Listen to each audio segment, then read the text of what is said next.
Hey you, are you a period having person?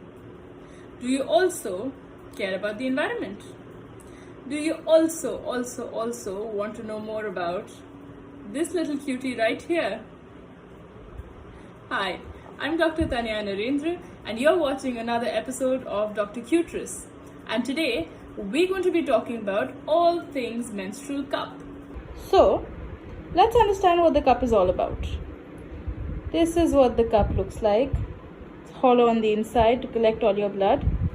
If you can see, it's got little air vents over here. So when you squeeze the cup, they help release the vacuum. This is the stem of your cup.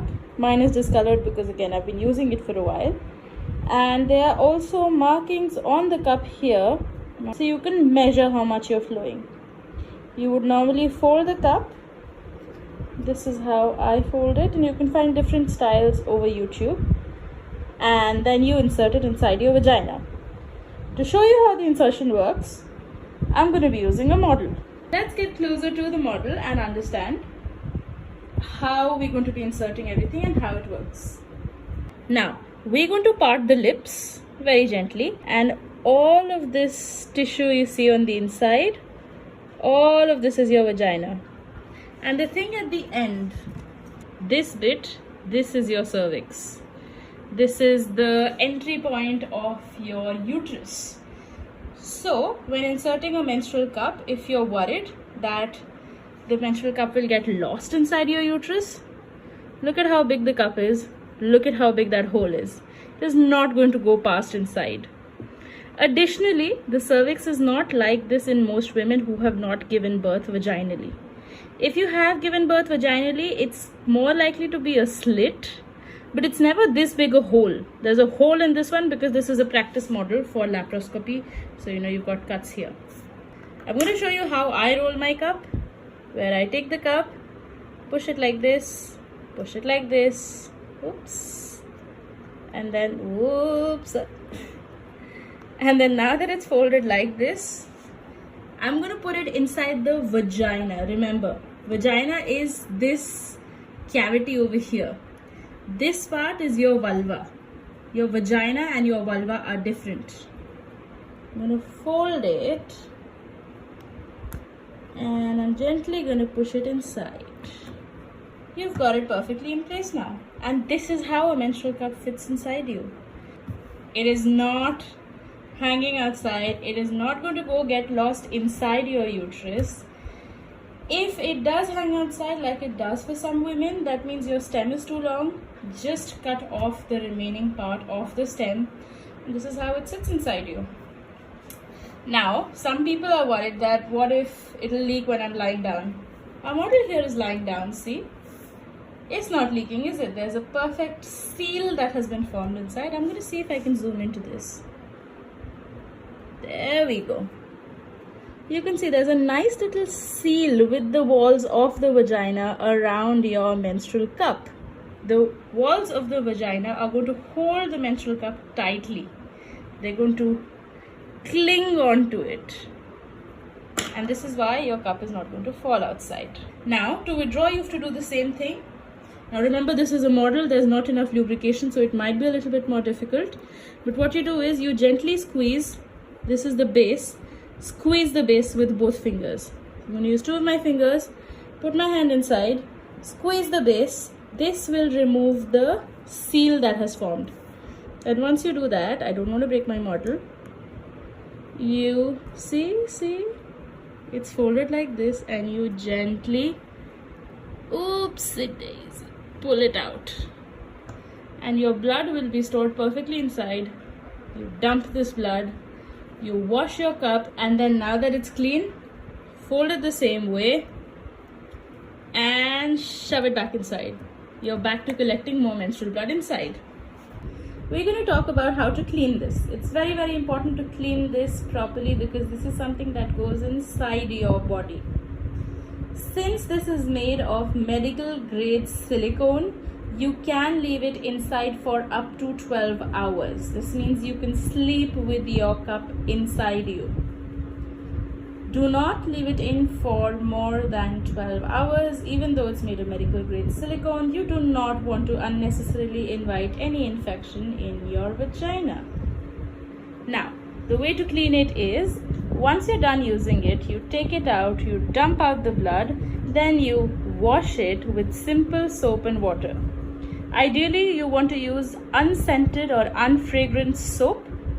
This will, make sure you're not getting any unnecessary perfumes in your vagina, which can be irritating for some people. At the end of this period, I'm going to take a vessel. I'm going to fill it with water. I'm going to chuck my cup inside here. And I'm going to boil this. Just boil it for like a minute or so. I have a specific vessel for my menstrual cup boiling because I don't want this to mix with the rest of the vessels in my house. When you're boiling, you want to make sure that there's enough water that your menstrual cup floats and it does not sit on the bottom like this. Because if it is sitting on the bottom like this, your cup may burn. So make sure it floats, and if you're feeling like it still doesn't float even though there's enough water, just hold it with a pair of tongs while it boils. Once it's done boiling, you've sterilized your cup and shove it away inside your cupboard and wait until your next period. Can you sleep with your cup? Yes, you can. I demonstrated on the model. It forms a tight little seal even when you're lying down, so you can sleep with your cup. What do you do with this after you're done using it? So the average life of a menstrual cup is around 5 to 10 years, depending on how you use it. At the end of 5 to 10 years, you can throw it, you can give it to your local medical facility to deal with it, you can keep it. I'm going to keep mine because this is my first cup, so it's quite special. When do I know my cup is not okay to use anymore? If you're having any visible tears, any visible deformities with your cup, chuck it, you need to buy a new one. So the thing I see most commonly in a lot of these menstrual cup videos is that they say, put your finger inside your vagina and try to feel for your cervix. I'm going to demonstrate on this model, okay? I'm going to use 2 fingers and the entirety of my finger has gone inside. That's when I feel the cervix. According to their definition, a low cervix is when you insert your finger and it goes in only up to here, which means just this. If a patient's cervix were here, this low, because this may be a uterine prolapse. A prolapse is when the muscles of your uterus that keep it in place in your pelvic cavity become so weak and lax that your uterus starts hanging out up to your vagina. The other way that your cervix could be this low is if you had something called your congenitally elongated cervix, which means your cervix, instead of being just this big, were this big. This is not normal. This would mean that you have a different cervix than most people do. And this is usually a medical diagnosis. The other thing they say is you might have a medium cervix if you put your finger and it goes up to the second knuckle, and you have a high cervix if you can't feel it, or your finger goes up to your third knuckle. Honestly, I call bullshit. The position of the cervix moves throughout your menstrual cycle. It also moves depending on your position. So if my model was standing up, the cervix would move. If my model were lying down, the cervix would move. If my model was squatting, the cervix would move. Your cervix does not have a fixed position throughout your menstrual cycle, which is why I don't really trust the low cervix, high cervix, medium cervix thing that most menstrual cup videos made by non-medical people seem to suggest. In case you do have a low cervix, I'm not denying that this doesn't happen. If you have a prolapse, if you have a congenitally elongated cervix, you could have a low cervix. And if that is the case, you're going to get a special menstrual cup that looks like this. Instead of looking like a cup, it's going to look like a shallow dish. It may not have the stem at the bottom necessarily. That's just to make sure you can fit your menstrual cup inside without hurting your cervix or the rest of your vagina. case. But if that is the case, you should speak to your doctor first and get yourself examined to make sure there are no other pathologies that could prevent you from using a cup. Now I'm going to move on to the more specific questions you guys sent me on the question box. And let me tell you, a lot of the questions that I've received are practically along the same lines, because it seems like all of you guys are worried about the same things. So, the first and most common question that I got was, does this hurt? I'm going to start off with the fact that it can be uncomfortable. It can be uncomfortable to initially put something inside there, especially if you've never put anything inside your vagina. If you've never had sexual intercourse, if you've never inserted a finger or anything of that sort, if you've never inserted a tampon, it can be a little uncomfortable because your vaginal muscles are really not used to having something inside there. But it should not hurt. If it's hurting, you need to step back and do a couple of things. If it's hurting, it could be due to a bunch of reasons. The first reason being that the cup you're using is not the right size for you. Cups are usually come in two sizes. One size is for women who have not given birth or who have not given birth vaginally. The second size is for women who have given birth vaginally. So, if you're one of the people who have given birth vaginally, you use the larger cup. If you're one of the people who have never given birth or who have given birth but not vaginally, then you use the smaller cup. Ideally, what I would recommend is go for the smallest cup, because the walls of the vagina are sitting like this. They are always in approximation. That means they're always touching each other until you put something inside there. The walls of the vagina, instead of, being far apart at all times like this, they're actually like this at all times. If you insert a cup, the walls separate, but they're still holding the cup quite tight. If you don't put the cup inside, the walls sit tight like this. So, going with the smaller cup will still make sure that the cup fits inside you properly. It can cause leakages, but this is trial and error, remember. I cannot guarantee that it will be the perfect fit the first time. Another thing you can do if you're feeling like you're having pain, then what you should do is you can use a water-based lubricant. It is important to use a water-based lubricant and not just like Vaseline or coconut oil, just like that. And that's because these oil-based products can damage the silicone of your menstrual cup. Of course, you're on your period, so things are quite wet down there anyway, but still, having a lubricant makes things easier and more comfortable for you. And the last thing that you can do, aside from getting a lubricant and a smaller sized cup, is that you can squat. What it does is that it relaxes your vaginal muscles. So instead of your vaginal muscles being like this, because you're squatting and there's a little bit more pressure and your pelvis is a little more open generally, so instead of being like this, your muscles kind of become like this. Now of course, if you're trying to stuff something inside this, it's going to be harder. If you stuff something inside this, it's going to be easier. So squat, breathe easy, relax, don't be tense. Tensing also tenses up all the muscles of your vagina, and then you just like try to stuff something inside that just won't go in. So don't do that. You might hurt yourself. Choose the smaller size. Usually works better for people. Use a lubricant. Squat. Breathe easy. After all of this, if it still doesn't fit, don't worry. It's fine. There are other alternatives. The menstrual cup is not the answer for everyone. Choose what's right for your body. Another question that I'm getting very, very often is it safe? I've heard I will get cancer from it. Will it make my vagina loose? It will not give you cancer. It will not make your vagina loose. It is completely safe. It is not unsafe. Okay? Your vagina is like, it's elastic. So if you have a balloon, you can stretch out the balloon, and once you leave it, it goes back to where it was. That's how your vagina works. With putting things inside there, your vagina does not become loose. That's a myth. perpetuated by all of humanity for the past 5,000 years. Sing this with me. Your vagina does not become loose. I don't sing, I'm terrible at it, but you sing this in the comfort of your own home. Don't make anybody's ears bleed.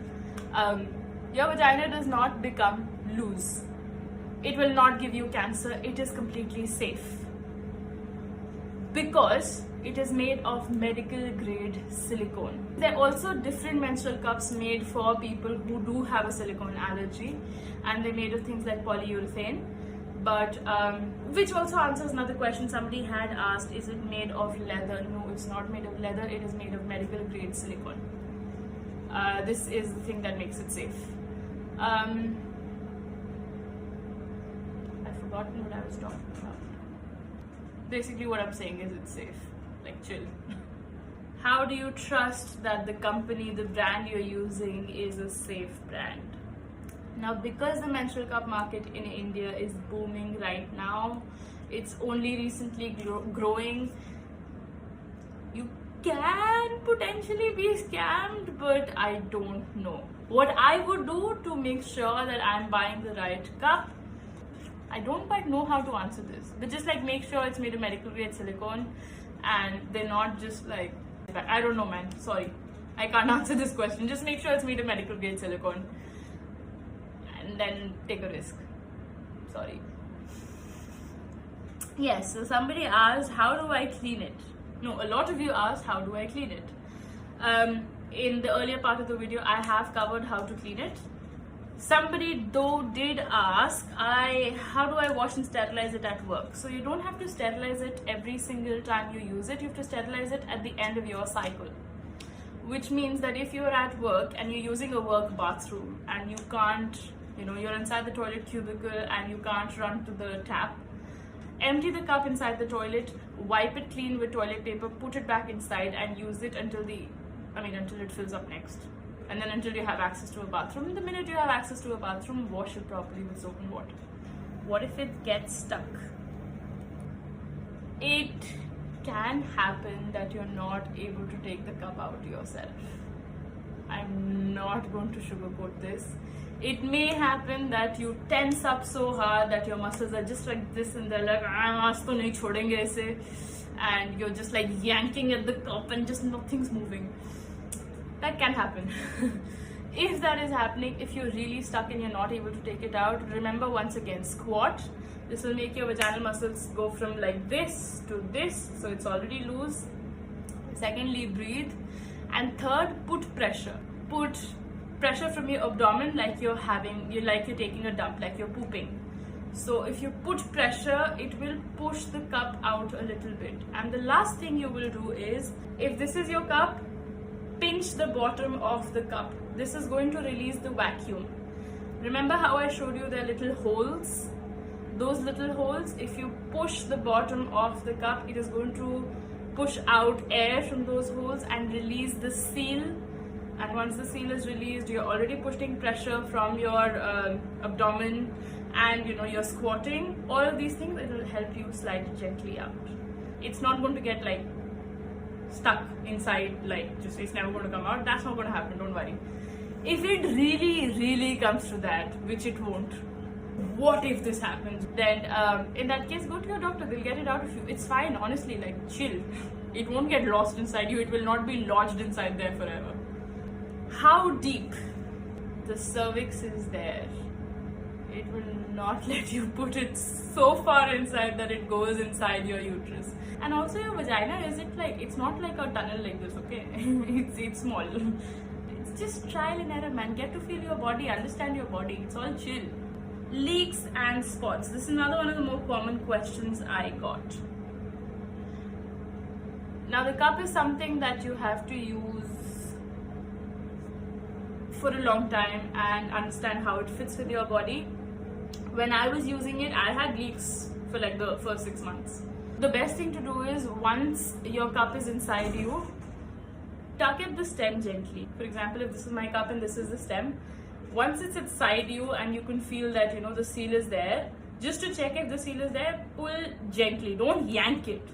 Just like gently pull at the stem, and if it doesn't move, it's secure. If this however happens, it's not secure. and once that's there, put on a panty liner and go out on your adventure. It may leak, not going to lie, but over time you will understand how it fits well inside your body. You have to commit to a life of adventure for the first 6 months when you're using your cup. Some people were concerned about having a really small vaginal hole.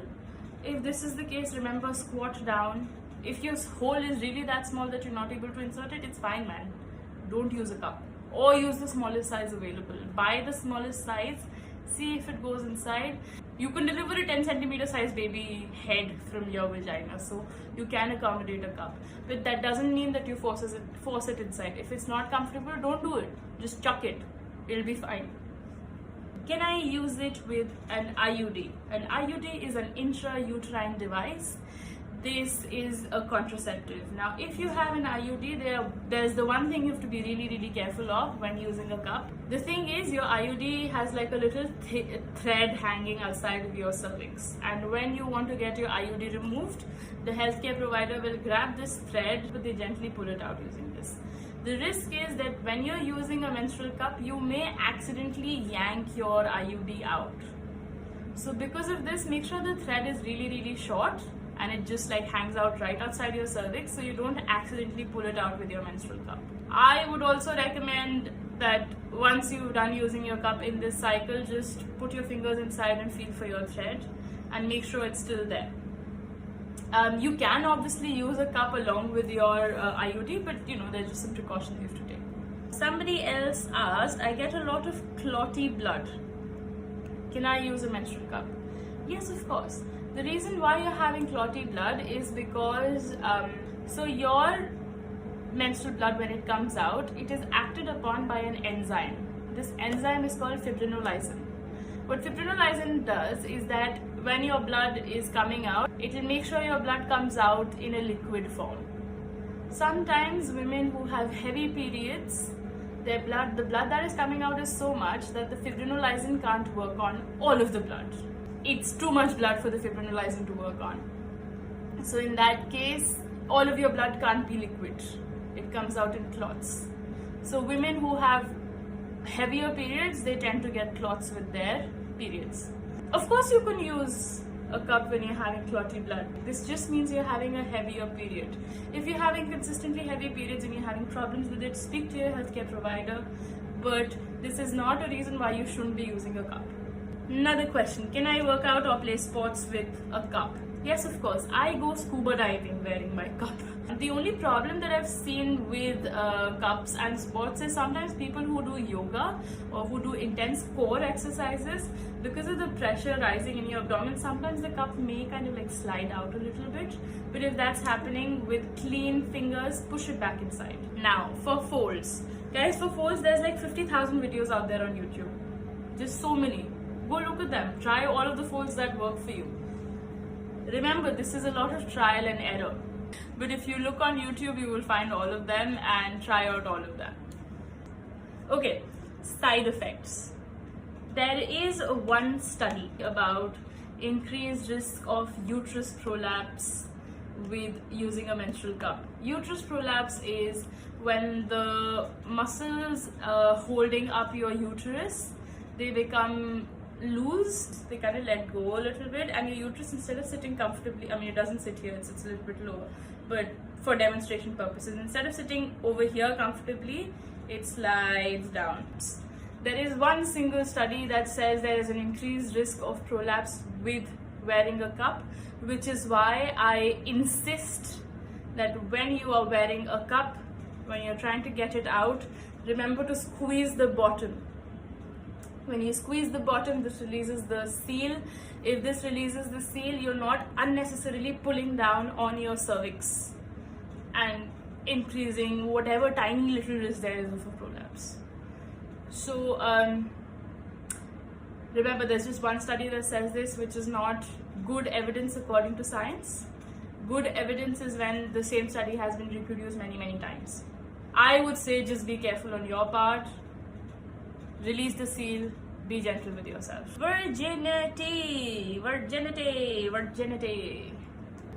Your virginity is a social construct. You lose your virginity, you lose your virginity. when you have sex.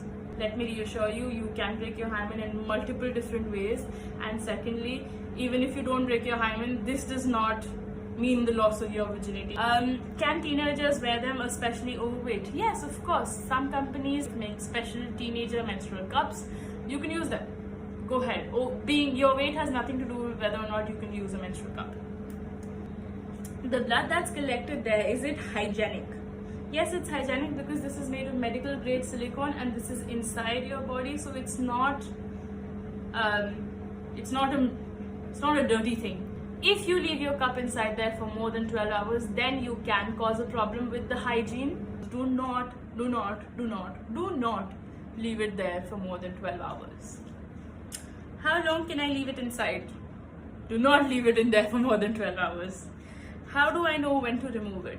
It's just trial and error, honestly. I'm sorry, this is a rubbish answer for a lot of questions, but this is honestly what it is. A lot of wearing the menstrual cup is learning about your own body and how you flow. 6 months is the learning curve.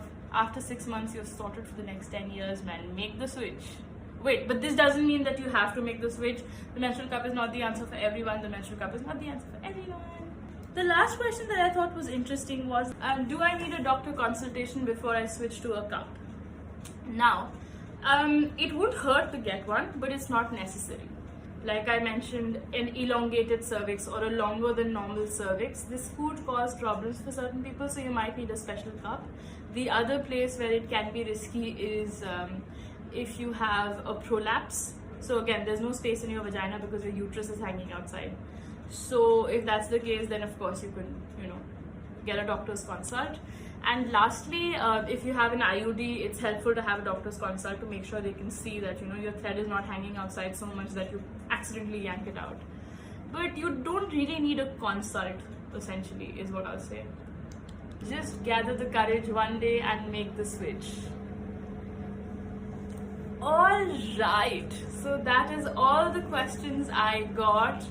And I hope this answers all of the questions you had, and I hope this was helpful. And if it wasn't, send me your questions and I will do another video because I love the cup. I'm going to end this on the note that the cup is not the answer for everyone. If you don't make it work, it's fine. You're not a shitty person. Some people's bodies want different things, and that is completely normal. That is what understanding your body is all about. So I hope you and the cup hit it off. And if you don't, it's fine to break up with the cup. So happy times with the cup. Happy cupvoting the world. And I hope you have a lovely, lovely week. Bye-bye.